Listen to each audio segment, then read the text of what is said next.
The enemy benefits from attacking your mind and with that, your emotions, because your thoughts are unsecured and easily to be entertained without the proper guidance and protection that your mind needs. In addition, it's our only way of receiving from someone, especially if the one accepting it is a passionate person. That's how the enemy can have an advantage over us.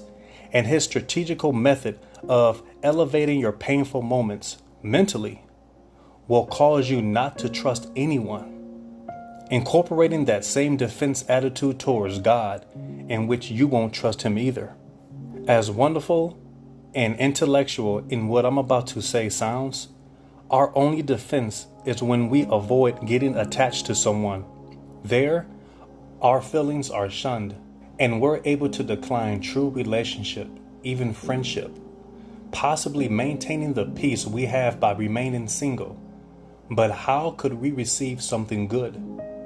Is it possible to accept hope, faith, and love when the doors of our heart are closed? No. A mortal band-aid that could cover our inner wounds will never be invented.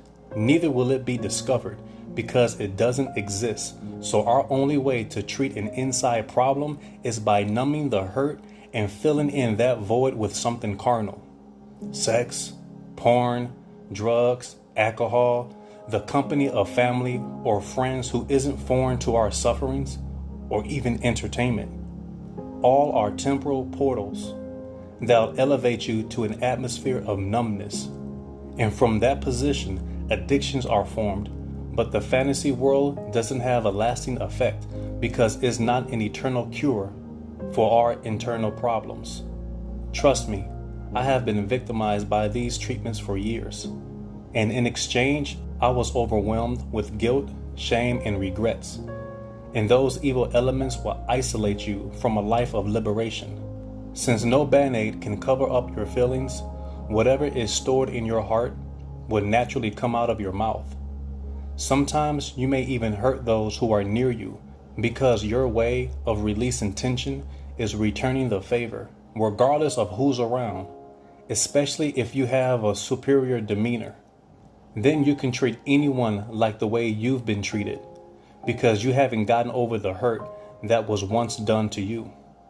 This is the excuse for why many decide to become rebellious. This attitude displeases God because you refuse to forgive and release them. And if God were to answer your prayers concerning joining you with a godly partner, you will run them off with your discontentment and constant complaining. So forgive your past, learn from it, and release it all. Start loving one another. And once you do your part, God will do his, and you will be healed.